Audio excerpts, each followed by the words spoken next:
that I am aware that there's multiple audiences here, and that I want the collective audience to understand that my primary target for this talk is the graduate seminar at the University of Nevada, Reno. But I am pleased to present to all of the other groups, which include the UNR EERI student chapter, and I think some EERI Lifeline's recon group members, and maybe some professors and other people as well. So welcome everybody. I'm pleased that you're interested in this talk, and I hope you find it informative. Let's see what's going on. All right. So first, I want to address something that Professor Wham had asked for me to do, which is to let people know how you might end up in your career. I guess this is a theme that he's asking other speakers to do, but not necessarily everybody does this. So here's a quick overview of my background, which also kept Alejandro from having to read my bio. I got my Bachelor of Science in Civil Engineering at Cal Poly in San Luis Obispo. I then became employed as an engineer, civil engineer at the Los Angeles Department of Water and Power. That was followed by me getting a Master's of Science at the University of Southern California in Structural Earthquake Engineering while I worked at the LADWP. Shortly after finishing my master's, I responded and helped recover from the 1994 Northridge earthquake for the LA water system. While I was doing that, I went back to USC and got a Ph.D. in geotechnical earthquake engineering. I eventually became the manager of a large geotechnical office that the LADWP maintains, where I worked on a lot of different types of projects, but some of the larger, more interesting ones were the dams and tunnel projects. I managed over 50 people doing a wide variety of geotechnical and issues. Over time, I got involved in seismic pipeline innovations and developed concepts for resilient networks to be employed in LA and other places around the world. I had the fortunate opportunity to work on international research on earthquakes and infrastructure while I was employed at the LADWP. I became the first infrastructure resilience manager for the LA Department of Water and Power, and maybe, as far as I'm aware, I might have been the first infrastructure resilience manager for an operating organization. I retired from there in 2019, but I do continue working under my own company name, a company of one called C.A. Davis Engineering. Seems obvious. And I continue working on developing leading concepts on how to make infrastructure systems more resilient to multi-hazard disasters. So for the students, one thing that you might want to recognize out of this quick resume is that I really was interested at the beginning of my education to just do civil engineering work. I had no idea that I could work as an engineer for the largest municipal utility in the country, actually, in Los Angeles, and do such dramatic work. That was not on my plate as an opportunity. But that is where I ended up working. It turned out to be good. I now enjoy a great retirement from there. I did not necessarily expect to get a master's degree, much less a PhD, but that's where my career led me. I did not know that I would be a geotechnical earthquake engineer. I thought I would be a structural earthquake engineer, designing big buildings or things like that. In my life, at the beginning of my career, thought I'd be working on seismic pipe innovations, much less become a resilience program manager. Further less, talking to the University of Nevada, Reno students about how they can make resilient infrastructure systems. So, there are a number of opportunities that might arise in your career, and you need to think about how they mesh with your goals and interests. And when you can find those singular opportunities that arise, and sometimes they're very short, you should think about how to take them to enhance your career. But at the same time, you got to be careful about what you think is an opportunity, because it might not actually be the opportunity you think it is. So You gotta, my advice would be to think about how things mesh with your interests and your goals. So with that, I'm going to move forward into the presentation. So this presentation will focus on the resilience of two natural hazards from an infrastructure system perspective. And it will incorporate the influences of the resource flows into and within the systems, the shocks and stressors on the systems, both internal and external, the impacts to users, the users of the services from those infrastructure systems, and how they're disrupted by the resource shocks and stressors. And just as a preface, the audience is assumed to have some basic level of an understanding of disaster resilience concepts, mostly at the community level. I'm not making assumptions that you understand how to make infrastructure systems resilient, but you have an idea of what resilience is and how it's important to communities. So with that, my contents will be to get everybody on the same page. First of all, what are Lifeline infrastructure systems, and give you an overview of those. What is infrastructure system resilience? Lifeline infrastructure system functional recovery, which may be less known to people in the audience, that will describe basic intended functions, operability and functionality, basic services, and the relationship between services and functions. Then I'll go through a couple of frameworks that have recently been developed and actually are still in process of improvement. One is to establish service recovery objectives consistently across all the infrastructure systems. And another one is how to design for post-earthquake functional recovery, which currently is not really in the threshold of what people think about. It's mostly life safety. Then I'll move into the discussion on recovery to full functionality after an earthquake event and other events, then measuring infrastructure resilience and functional recovery, and then finally a summary and concluding remarks with some suggested next steps. Now that might be a lot. I'm going to try to get through this, and I can if I am very focused and move forward.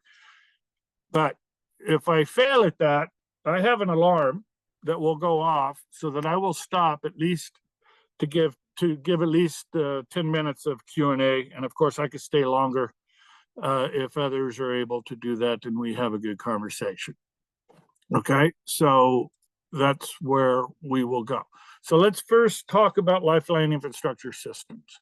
And we'll start with the idea of infrastructure systems in general. So what are they? They are the physical and organizational structures and facilities needed for the operation of a society or enterprise. So that's a definition you can look up on Google. Lifeline infrastructure systems are a subset of this broader concept of infrastructure systems. And they include the water, wastewater, stormwater, electric power, communication, gas and liquid fuels, transportation, solid waste. They're called Lifeline infrastructure systems because essentially they are the lifeblood of any urban area. And they have become, over time, essential for modern society. We really can't live without them. And they are also what we call social technical systems. So that means that they include the physical infrastructure. So if you're thinking of a water system, the pipelines and pumping stations and tanks and so on, and the organizations that manage them. So the human aspect of it. These go hand in hand. You do not have a Lifeline infrastructure system without the built infrastructure that is operated by the humans. You have to keep that in mind. And without both of those, you cannot provide services. Go through an overview of some traits and physical attributes that become important for understanding how to make these systems resilient. So they are large geographically distributed systems. Some cover multiple regions, states, or even countries. So think of AT&T.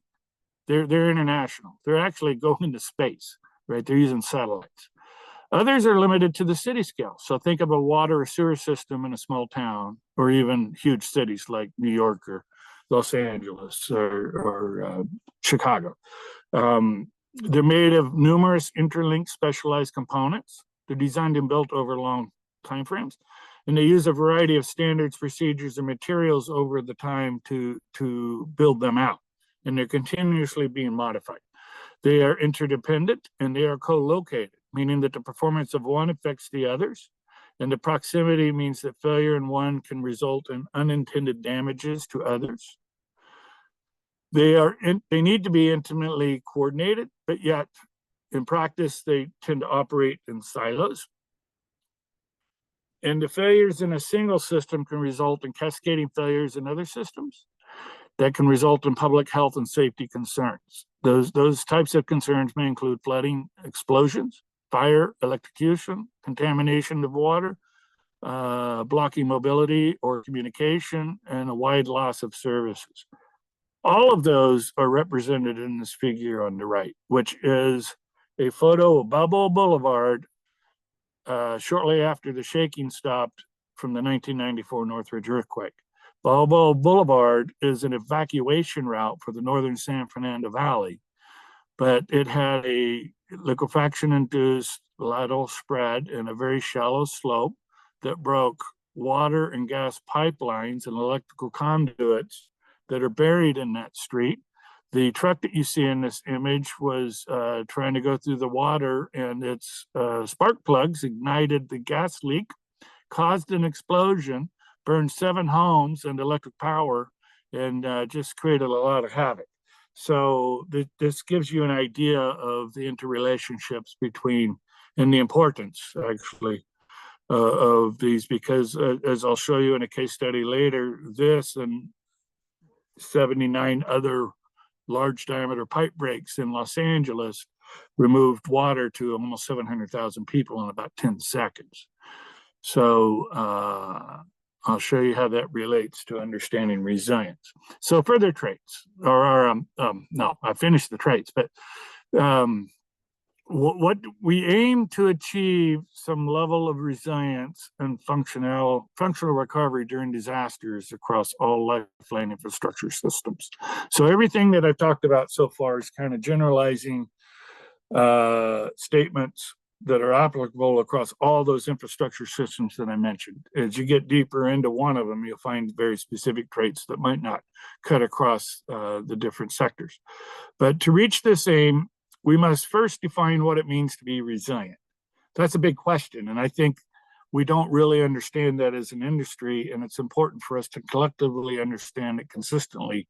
So that's one of my aims of this talk, and one of the aims that I continue to undertake in my retirement from the LA Department of Water and Power. So we need to set consistent resilience and functional recovery targets. We need to define how to measure those targets and to what level a system has functionally or wholly recovered, and when. And we need to incorporate the important lifeline infrastructure traits, several of which I already mentioned, into a set of cohesive frameworks that will drive infrastructure organizations to possess the characteristics necessary to be resilient. And I'll bring up some of those frameworks towards the end of the talk. So this slide poses an understanding of what resilient infrastructure systems are. So I'll just read it. Resilient lifeline infrastructure systems are managed to reduce the possibility of service disruption from a hazard, for example, earthquake or flood or others, or it could be wildfire, and restore services to make the systems operable within timeframes meeting community recovery needs with the aim of reducing potential consequences. Further, resilient infrastructure systems also restore the infrastructure to a state nearly equal to or better than the pre-disaster condition to recover the normal, safe, and reliable, improve the resilience in future events. Now, if you were to study this, you'll find one thing that's of importance, that it actually requires another definition of what the community recovery needs are. And so that's the social aspects of what infrastructure systems need to meet for the community. We're not going to get to that, but some things are actually quite obvious. And if I have time, I'll point some of those out later in the talk. Okay, so with that as background, I need to give you an understanding of what is functional recovery. It's a relatively new concept, but it fits within the general concept of resilience. So it's being treated as an intermediate step. It is actually identified by Congress, and in the 2018 reauthorization of the Natural Earthquake Hazard Reduction Program, which is a congressional mandate back from the Congress required the National Institute of Standards and Technology and FEMA to convene a committee of experts to assess the recommended options for improving the built environment and critical infrastructure, meaning the lifelines that I'm talking about, to reflect performance goals stated in terms of post-earthquake reoccupancy and functional recovery time. So focusing on functional recovery, so far it's all about earthquakes. So I'm going to talk about earthquakes for the most part as a hazard and how that relates to resilience and functional recovery, and vice versa, how resilience and functional recovery relate to earthquakes. And I'm going to use water systems as an example, but throughout I will be implying how that can be expanded to other hazards and to other infrastructure systems.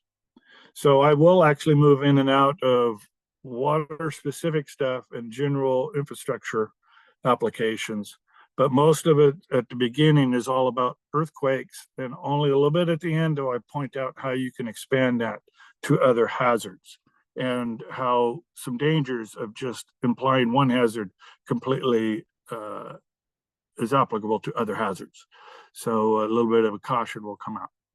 So the outcome of the congressional request for functional recovery was this report titled Recommended Options for Improving the Built Environment for Post-Earthquake Recovery and Functional Reoccupancy and Functional Recovery Time. The reoccupancy is for the building aspects, and the functional recovery time is for buildings and lifeline infrastructure systems.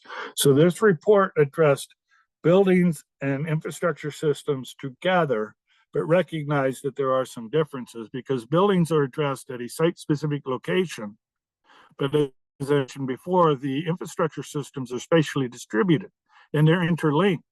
You cannot address a system performance site by site. You have to actually look at the entire system. And so that's quite different than the way we address a building. So that's an important distinction that I hope will come out of this talk. So that report defines what functional recovery is. So in this upper paragraph, provides the definition for functional recovery in terms of both buildings and lifelines. So I've grayed out the building part, and I'll just read to you the lifeline part. So functional recovery is defined as a post-earthquake performance state in which a building or in which a lifeline infrastructure system is maintained or restored to safely and adequately support the basic intended functions associated with a pre-earthquake service level of a lifeline infrastructure system. So it's all relative to what you were doing before the earthquake strikes. Now, in particular, the report has a series of recommendations, and recommendation 1 I think is the most important relative to this talk, and it describes the need for a national framework to support functional recovery of critical infrastructure to improve the performance and coordination across multiple lifeline infrastructure systems in order to enhance community resilience. What that's really getting at is understanding that all infrastructure systems are interrelated. And so the recoveries need to come in unison. Not necessarily at the same time, but coordinated. If you need a pump for a water or wastewater system and it has to use electric power, you need the electric power restored before the pump can be restored. So if you need to restore water in 3 days, you can't have electric power restored in 30 days. That would be inconsistent. And you can make those arguments across all sets of these infrastructure systems because they're all related. So we need a set of frameworks that hopefully will become a set of guidelines and then hopefully a set of standards that ensures that all of these infrastructure systems are coordinated. And they're not. Right now, they are not. They have standards that are different, For earthquakes, they're all designed at different levels, randomly, based on what the industry or even the individual who's designing them do. And this is not going to work out for us as we move forward into the future for earthquakes or for any of the other hazards that they're susceptible to damage from. So this slide shows the same thing, but I highlight a few key terms. So one, like I mentioned before, earthquake is the focus of functional recovery. It's not functional recovery to wildfire, wind-driven wildfire. It's not functional recovery to hurricanes. It's not functional recovery to tornadoes or any other major event, extreme event that you might think about. This is actually only addressing earthquake. And I will point out some important factors later. And the main reason why I point this out is because I have noticed in the industry that all of a sudden, now that we have functional recovery for earthquake, everything's migrated to, well, then we now can use functional recovery for earthquakes for all these other hazards. But there are really important differences that I have found that need to be pointed out. So if I have time, I will point that out at the end. In the green highlight, it's a performance state. It's a performance state. Functional recovery is a performance state at some point during the recovery. And it addresses basic intended functions and services, levels of service. It's in support of the recovery of critical infrastructure across multiple infrastructure systems. So I will give examples using water, but I'm going to show you how it applies across all infrastructure systems. Okay, so functional recovery and basic intended functions. So functional recovery is a performance state when the infrastructure system basic intended functions are restored sufficiently to support the provision of basic services needed by customers and users to understand their basic intended functions and provide their basic services and products. I'm going to go through a whole bunch of esoteric definitions that come out of these developments, but before I move too far, I'm just going to stop and pause and say, here's the plain language of what it all means. But you kind of need to see both to understand where the industry is going. So the basic intended functions provide users the minimum levels of service needed so that they can undertake their activities in a relatively normal manner. And the current challenges are the identification of what basic services are needed by whom and when, and I will define basic services here shortly. What basic intended functions are required to deliver those basic services, and how to define the recovery time objectives of when those services need to be provided. So to understand the functional recovery of infrastructure systems, we need to recognize the fundamental concepts of function, along with its many derivative terms, including functional and functionality. What I have found in the industry is that this is not well understood at all. Although we throw that term of function and functionality around like everybody understands what it is, but I find that the common usage of that term does not properly apply to infrastructure systems. And so I'm going to go through some of that. We need to understand what the basic intended functions are and the services provided by the infrastructure systems. So here's the Webster's definition. Function is an action. It's an action, and that is where most people fail in their understanding of function. Function is an action for which the infrastructure system is used to deliver service. So a pump actually acts. A water pipe actually acts by allowing water to flow through it. If it's broken, water's not flowing through it, and therefore it's not acting right. And then the basic intended functions are the actions that are needed to provide the basic services. And again, I'll get to what the basic services are. So different than function is a service. These are not the same, but they tend to be talked about in the industry as though one is synonymous with the other, and they're not. So a service is what is provided as a result of the functions that are undertaken. So they are related, but the definitions are not the same. Look them up in Webster. So basic services are the most fundamental services needed by customers and users. Here's an example of basic services for a potable water system. I'm not going to read all of these things. I'm just going to list what they are. There are 4 basic services. What we do, and I'm going to explain them a little bit. So what we do on a normal day without any type of a disaster, a non-shaky day, because I'm mostly talking about earthquakes here. So you go to the water, you turn on the tap, and you say, I got my water service. Singular, water service. The reality is that you're getting 4 services. You're getting the water delivered. You're getting it delivered with good water quality that meets regulations by the state that you live in. You're getting a certain quantity that you expect to get, and that water is able to provide fire protection. We take it for granted that all of these are being provided when you turn on your tap, or you know, knowing that this water's in the pipe network. You can't take it for granted during a disaster and when these systems are interrupted. So in summary, what does it mean? Over on the right, do you have water? Is it safe to drink? Can you get the amount you need? And does the fire department have what they need? Right. So let's think about that. But I'm going to pause for a second. I just gave you a whole bunch of stuff, a little bit of theory and some abstract terms that I just presented. And I want to summarize what this really means, give you some kind of plain language. So infrastructure systems are large, complex, and complicated systems made of many interlinked components that provide us normal services on a daily basis.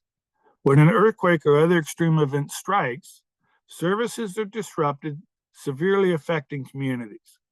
The basic services need to be restored rapidly and support the community. People and businesses can survive without services, but for a limited period of time. So we got to take advantage of that. And not all the components in the systems need to be repaired or need to work properly to restore the basic services. There are redundancies, and the systems can adapt during a disaster. We have many examples of that.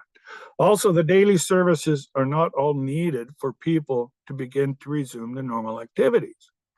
For example, if you don't have potable water coming out of your tap, you can get bottled water to drink. You might have water coming out of your tap, meaning you have delivery, but it doesn't meet water quality standards or the volume that you expect, but you can flush your toilet. That's a highly resilient activity because it protects public health. Of course, assuming that the sewer works. And then using these traits allows us for more focused basic service recovery to support communities, and allows for cost-effective resilience improvements. And those fit into the frameworks that I'll point out later. Now I'm going to move forward into a case study of the Los Angeles water system so that you can better see from a real event, a real earthquake event, affecting a real infrastructure system, Lifeline infrastructure system, of how some of this all fits together. Okay, so the 1994 Northridge earthquake occurred on January 17th. It threw me out of bed. That's how I woke up.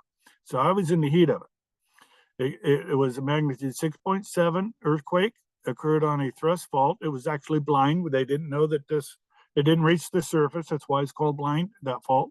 And the geologists actually didn't even know that this fault existed until that earthquake struck the northern San Fernando Valley. So over on the right, I show the area, I show the shake map, and the area with intensities that was affected. So millions of people were impacted by the strong ground shaking. As I mentioned before, there were almost 700,000 residents without water soon after the earthquake. And that's just in the city of Los Angeles. That's not covering other surrounding cities. So just for the residents and customers of the Los Angeles Department of Water and Power, almost 700,000 residents. Now think about the scale of that. What's the size of the city of Reno? It's not that big. So most cities in this country do not reach 500,000 residents. So this one earthquake just in the city of Los Angeles was larger than what most residents or most cities are in size, okay? So understand the scale of this, and it's a moderate size earthquake. We can have much, much greater earthquakes.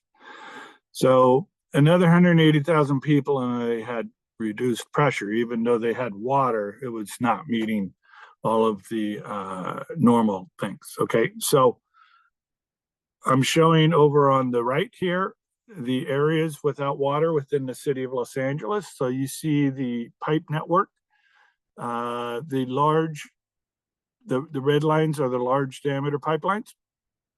The blue ones are some of the indicating the network, the distribution pipe network. The red lines are the highway system. But the red dots are showing damages to the large diameter pipes. Those large diameter pipes range from 24 inch to 144 inch. And so there were 80 of those. And the black dots show the pipe breaks to other things. And then there were a number of tanks that were damaged and so on. And I'm not going to go through all of that. But what I am trying to point out in this graph is that after the Northridge earthquake struck, we were able to measure how many customers, how many people were without water delivery, were without the quantity that they normally had, didn't have fire protection through the network, and didn't have water quality. So these are measurable traits. The basic services are measurable. I also plot a line here called operability, which I had to define to make it to be able to distinguish between when a system can operate and when it is functioning properly. And how they interrelate, I'll show you in a few minutes. But operability is this black line, and it is basically the outer bound of when all basic services are provided. In this particular case, it's completely dictated by water quality restoration, but that is not necessarily the case in other events. So it would be important to study the service recoveries in a wide variety of events. Okay, so functionality is not listed on here. It's just the service restorations. But I did plot functionality. I have a routine that I developed for that. And I show in here as an inset the slide from the prior, the diagrams from the prior slide. And what you see is the time scale is quite different. So on this earlier slide, the time scale is 14 days. So LA restored all of the basic services in 12 days, actually, but the scale is 14 days. Functionality was not restored until 9 years. So this scale is in thousands of days, meaning it's in years. Effectively, it was restored in 6 years, but this plot actually shows improvements that were made within the first 6 years and how certain functionality was improved above and beyond what existed before the earthquake. And the reality is that when we restored everything that was affected by the earthquake, it took 9 years. So what does this mean? You can restore your services before you restore functionality. And that's one of the big issues that is not fully recognized when talking about the resilience of infrastructure systems. And not only that, we're talking about a huge gap in understanding. So most people take the idea that LADWP restored water in 7 days. So 7 days for water delivery, 14 days for water quality. So they take 7 days and then they misinterpret that and say they were fully functional at 7 days. That's absolutely false. And what that implies, and I'll give it to you a little bit later in a slide, but the definition of functionality or full functionality, so you're fully functional when all repairs from the event are completed. So when you say that LADWP was fully functional at 7 days, that implies that all repairs were completed. That is not true. And this is something that we need to work through. And we need to understand that. And these concepts are being employed in the frameworks that I'll present to you later.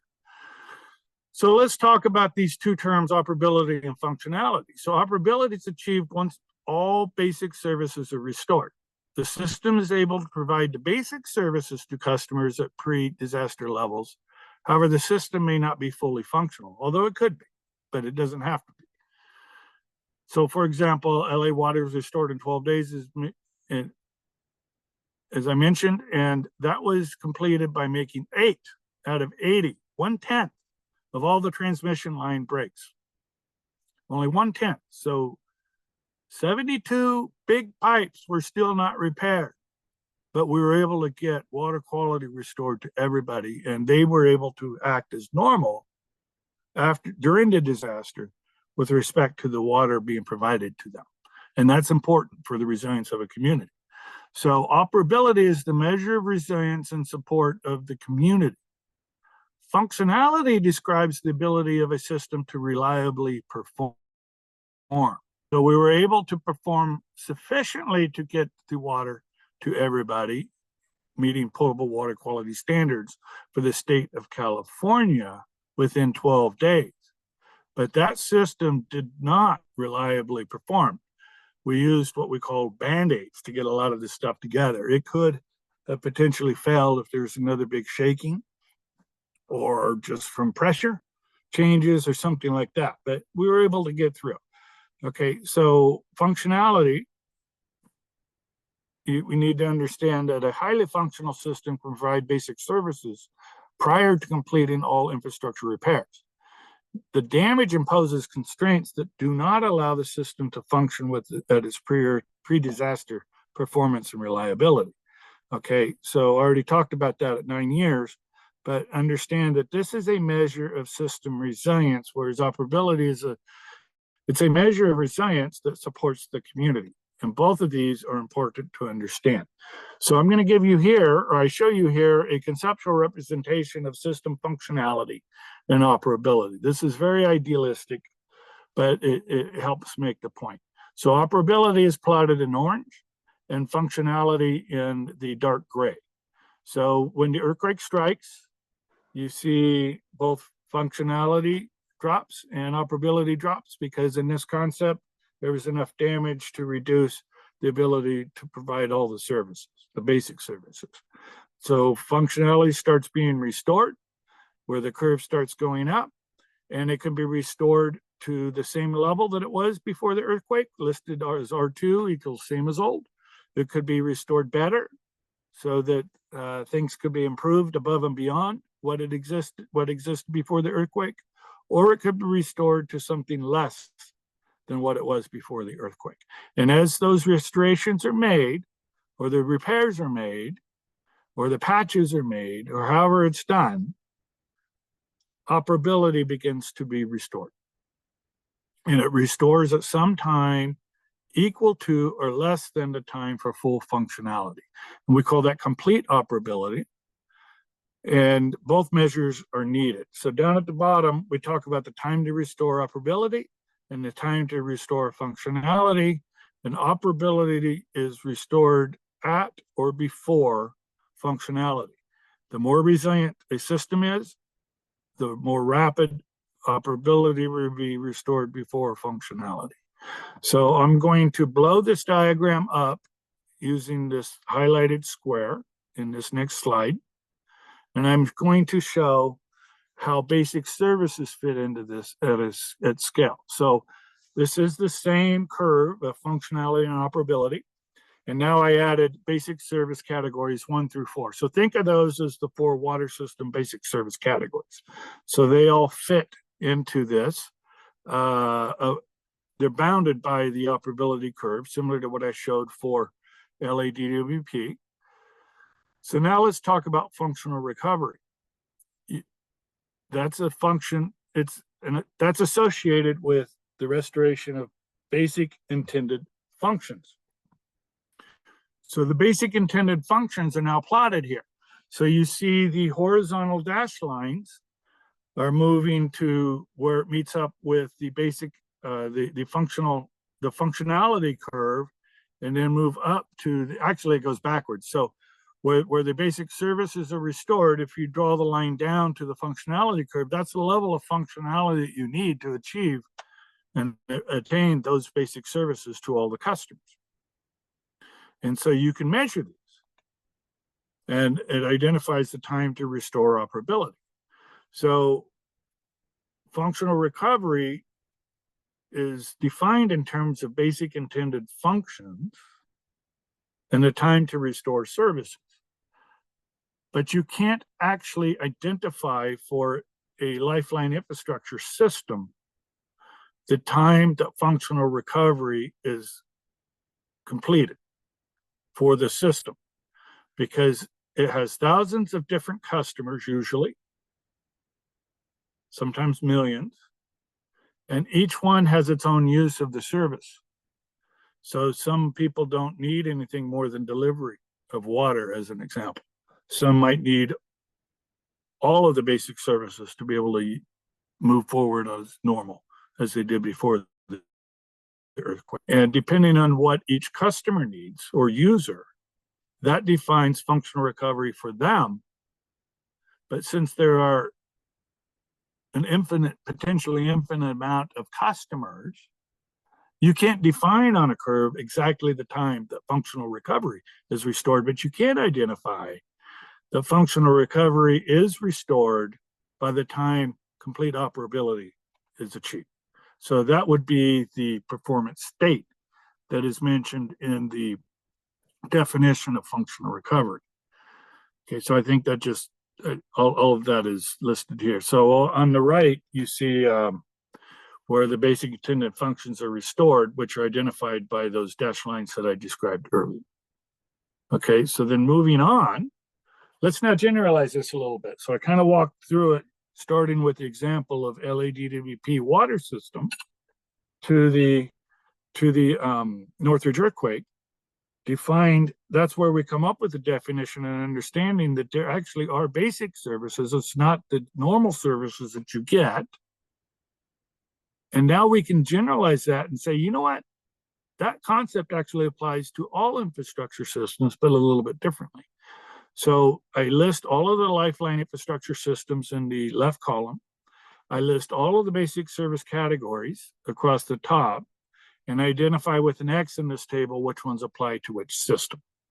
So the top row identifies the basic service categories, then they can all be defined, and they can all be measured, similar to what I showed for the LADWP water system in 1994. So now we need to understand that there are relationships between the services and the functions. So understand this, operationalizing starts by defining the basic services to systems that the systems provide to the users. So what I'm doing now is I originally showed you how these were figured out in a forward way. Now I'm saying how they're used, which we start with the end of what I just explained. That is used at the beginning when we move forward to create these concepts or implement these concepts into creating resilient infrastructure systems. So operationalizing infrastructure resilience starts with defining the basic services that the systems provide to the users. Then operability is defined by the restoration of the basic service categories. Basic attendant functions are defined by the level of functionality needed to restore the operability. Functional recovery is achieved when the infrastructure system reaches complete operability, as I showed in the diagram, and then full functionality is defined when all infrastructure repairs are completed and organizational disruption to a new normal. Okay, so then we move forward into a framework. I want to finish up within 5 minutes, so I'm just going to kind of brush through this real quick so that you know that these exist. They're out there. They're made by federal governments.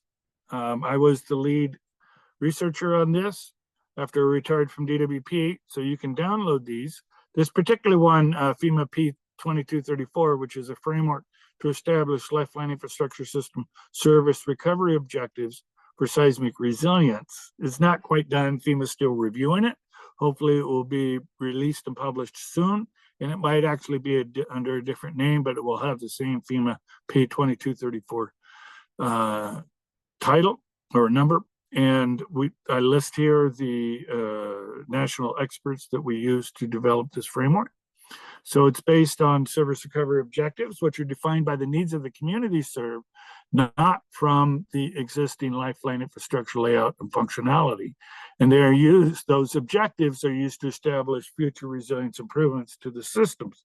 So what are the objectives? They are defining the time that those basic services need to be restored in support of community resilience. Essentially, that's what it is. And I'm going to skip through some of this and the philosophy of how it's created. It's all implied in what I already described. But as part of this, we need to understand that there are different types of users, right? So I mentioned earlier that infrastructure systems have lots of users, whether it's the small wastewater system in a small rural town, or it's the large electric power system in a major urban community.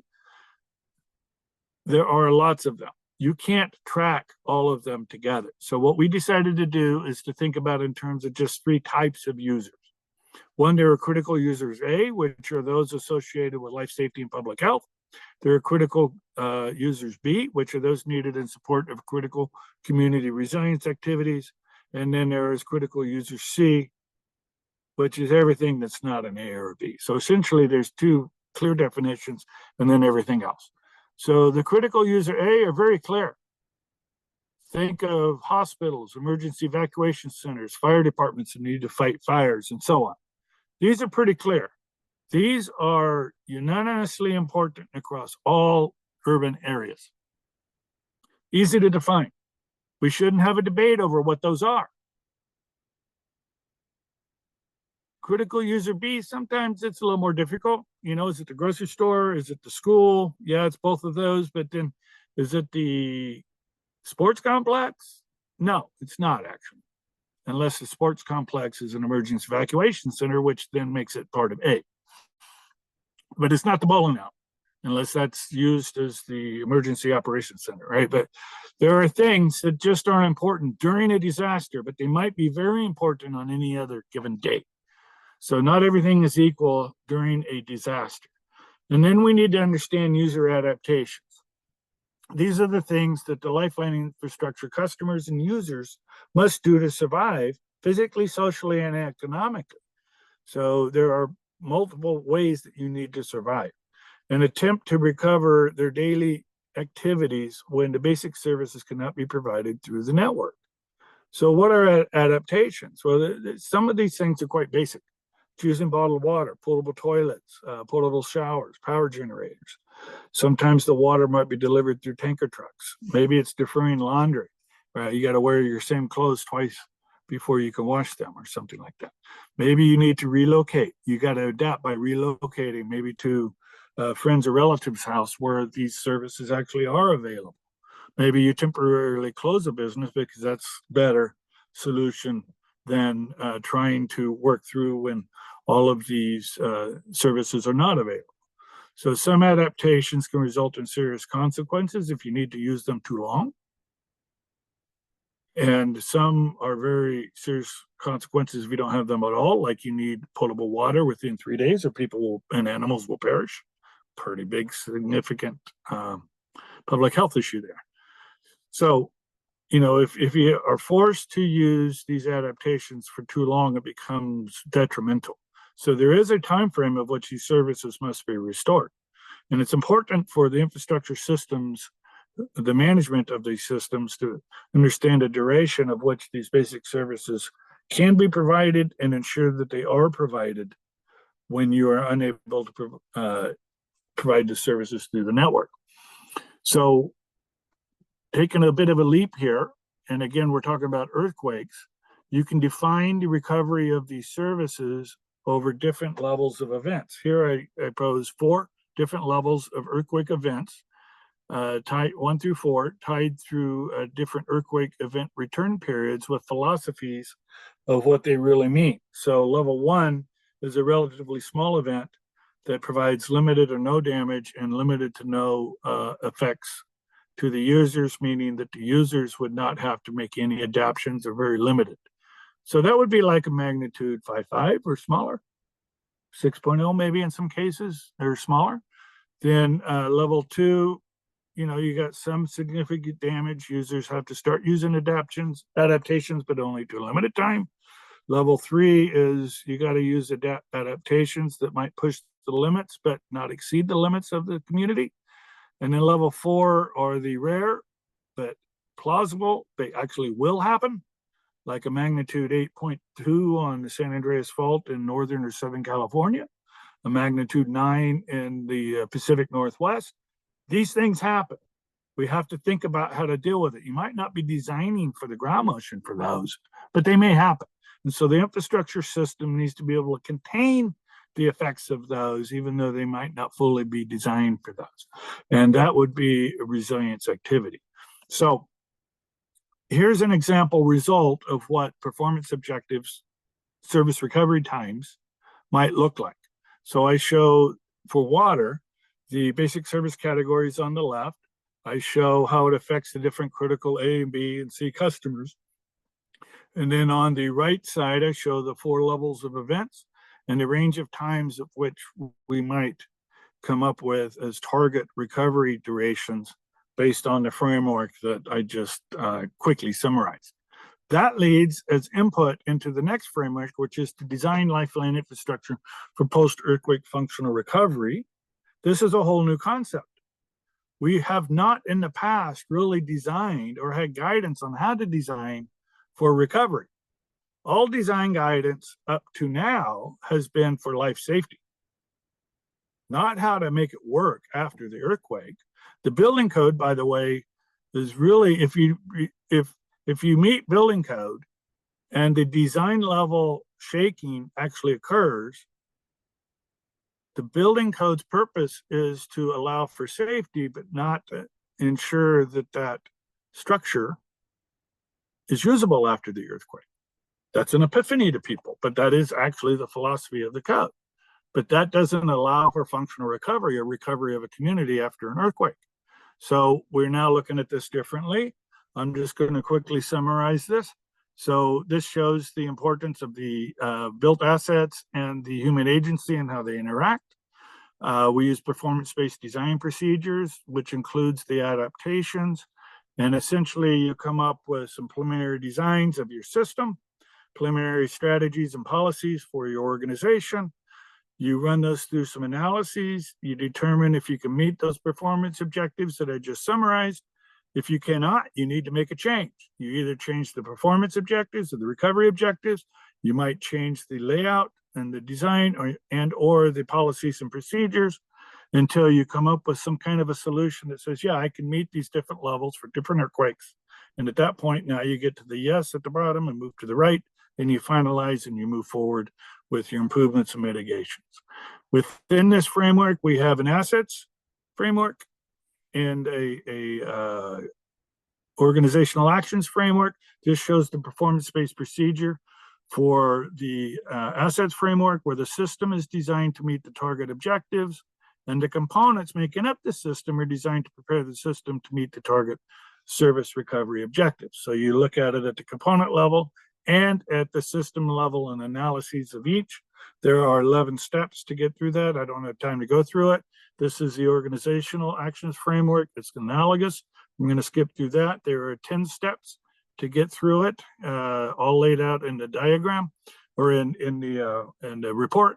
And we have a 2-volume set. These are published, by the way, and you can Google them and freely download them from NIST. And we used a hypothetical city called Centerville that I want to credit. And I see I'm basically out of time, so I'm going to stop here and ask for questions. And I think I actually went too long, so I apologize for that. That those have to leave. So Brad and Alejandro, I'm going to hand this back over to you. Okay. Yeah, thank you for your insightful presentation, Dr. Davis. We now have time for questions. Please drop them in the chat or feel free to unmute to ask directly. Yeah, please, Emily. Have you found from your experience that getting to operable and functional, do you find that do you do operable first and then go to functional, or can those two be in tandem? Like, are the operable typically temporary solutions, and then that takes getting to be functional? Operability, yeah. So they do go in tandem, and you saw the parallel of the relatively parallel nature of the curves. So you can't reach operability without improving some level of functionality after if there's damage. But yeah, operability, there's a lot of interim temporary things, right? So again, I talked a lot about water, and that's what I know most, but think of a massively damaged water pipeline. Maybe it might take 3 or 4 months to repair the pipeline because you got to dig it out and deal with all the parallel utilities. You might just add a valve on each end of that broken portion and a sideline it, and that might be done in a matter of hours. And so instead of taking months to repair everything in the ground, you might sideline it and do a temporary operation to restore operability. So I think that fits into the concept that you're bringing forward, and so it's a little of both, right? But hopefully that answers your question. Yeah, thank you.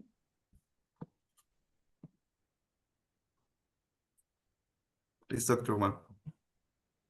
Greg, thanks very, very much for the talk. I wanted to ask about sort of FEMA and this effort to do these things. When they declare a disaster, a lot of times you get FEMA funding, and we'll ignore some of the current issues, but let's just pretend it was a year ago. And, there's FEMA reimbursement for these disasters, and you're supposed to be able to get funding to replace like with like. But now you're talking about, and so things get damaged during an earthquake or a natural hazard, and now we're talking about things that get damaged, but you can only replace with exactly what was damaged. But we're talking about maybe replacing with more resilient technologies. So maybe you want to replace things with something that's a little bit better.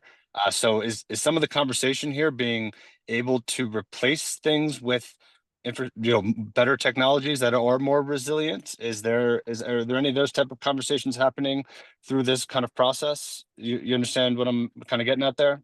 Yes, I do. I know exactly what you're talking about, and I have been involved with those. So even though they require only to replace as it was before the disaster, they have for many decades now, even in 1994 when I was working on the Northridge earthquake, they do allow for alternatives, but you have to place a good argument as to why you can upgrade, and then they will grant you, if you're convincing, then they'll grant you additional money to do the upgrade. And also, if the codes have changed and you were using old infrastructure, which may not have been, the components may not have even, they may have been built at a time that codes and standards didn't exist. So they do allow you to restore to current standard. And there are discussions about how to go beyond that, because why should you have to spend all the extra time and effort to convince somebody who may know nothing about your industry to do something better to make it to improve functionality? And so there has been for quite a while discussions on how to do that in a way that protects the proper use of federal money, your money, by the individuals who want to do it. And so, yeah, that is definitely part of the conversation. And as you saw here, FEMA is one of the drivers, or at least has been up until now. The future remains to be seen, but they've been one of the drivers for this at the direction of Congress. So, yeah, this is definitely part of the conversation, Brad. That's a great question, though.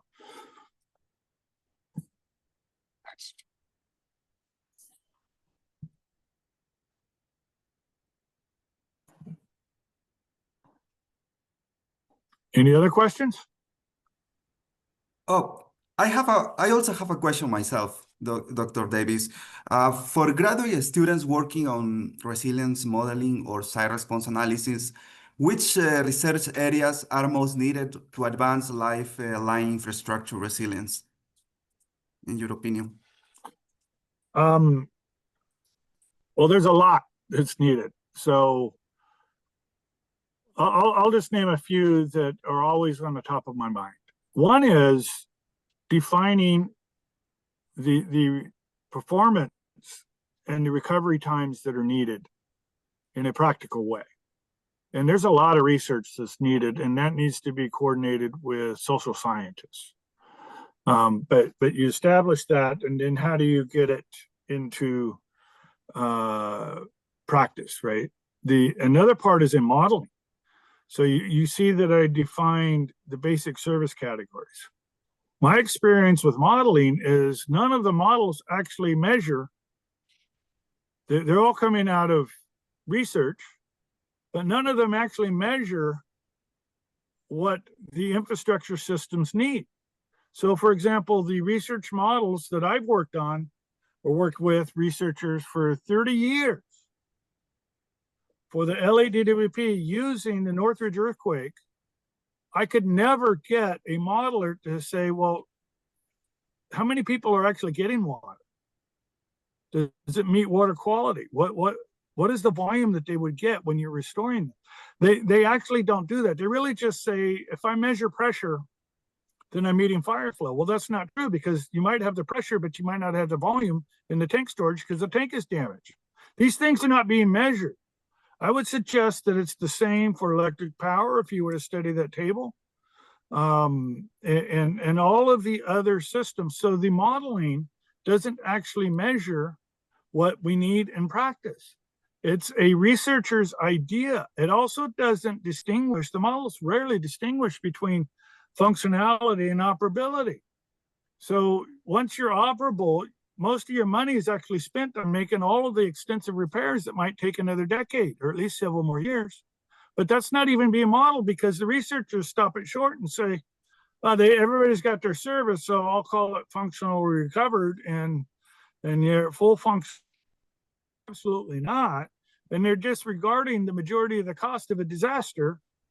And if you're doing that, you're not properly prepared in your planning for a disaster that will happen with the money that an infrastructure system needs to be able to respond to that disaster. So I could go on, but these are two of the most important things that we really need to better advance, because all of this resilience stuff is coming out of research. So your question is dead on target, because it can't come out of industry, because it takes a lot of research. And the utilities don't have the money or the time to do this, right? We rely on people like you to get this moving forward, but to get this operationalized into practice, which is the ultimate goal, we need to work together between practice and research. And that means that you need to understand the answer to your question. And so those are a couple, but I could go through and show you. In fact, if you were to download that NIST report in chapter 6, it shows we describe a whole bunch of things that need to be improved. So that's what I would recommend to further enhance my answer. Thank you, Dr. Davis. Okay. Greg, let me ask a quick follow-up. I was thinking, and I recognize the need, if we use water as an example, volume, quantity, pressure, quality would be tricky, but I hear you. I hear you. Yes, it is. But as I was working through your presentation, I was thinking about, modeling and being able to, would it, the benefits of, do you look specifically at, let's say, for example, a water or a power system, or do you actually try to simplify a water system and bring in other infrastructure systems to try to look at the interdependencies of them? What is your opinion on looking at a single system and doing that in very good detail, or simplifying several different systems that have a lot of interdependencies and trying to use that and modeling those to look at how they play against one another, and which of those two things would be maybe more important for someone to look into, or maybe equally important, but different groups would want to do that. What are your thoughts on that? At a high scale, I would say they're equally important. From a infrastructure system practice, the detail of the system is important, but you have to account for the interdependencies. So that could be a plugin. So you can, and so my recommendation at present, we need to do both. But I do want to carry on and with another piece of information. So in developing these two frameworks, when I worked on the service recovery time framework, it treats all infrastructure systems as customers of other infrastructure systems. And so they become critical user A. They fit in the A category because they're critical. So now they're all A. So all infrastructure systems need to restore the services from to other infrastructure systems within a certain defined time frame that gets worked out in that framework. Now, if that were to actually happen, then the interdependencies, when you're working out the service recovery times, become inherently engaged in your model. And so there is a way that if you treat these concepts from a big picture down to micro modeling, meaning modeling at the component level, all of this can inherently be handled through a certain way of thinking about it, as opposed to the way I hear people talking about interdependencies, that it's just some fictitious thing that's sitting out there. Well, in practice, it's not. If you're using the internet to communicate with your pumping station or your electric power distribution station, well, it's communication lines. If you need power and you could, it's your power draw, right? I mean, these things have physical meaning.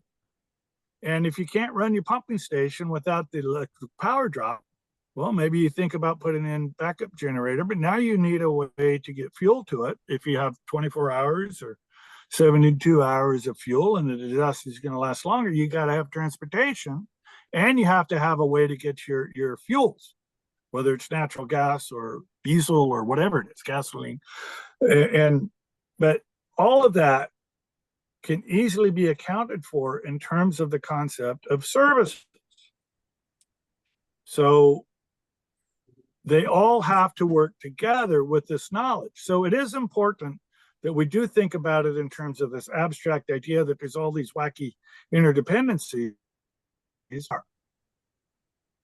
And each infrastructure system has to take the responsibility of recognizing what they are and the importance of their services to the other infrastructure systems, and that I will find a way to provide those to you within the duration. So the concept, Brad, is we have a certain duration that we need to restore our services to the community. You got to throw that out there to everybody. So I'm a water guy.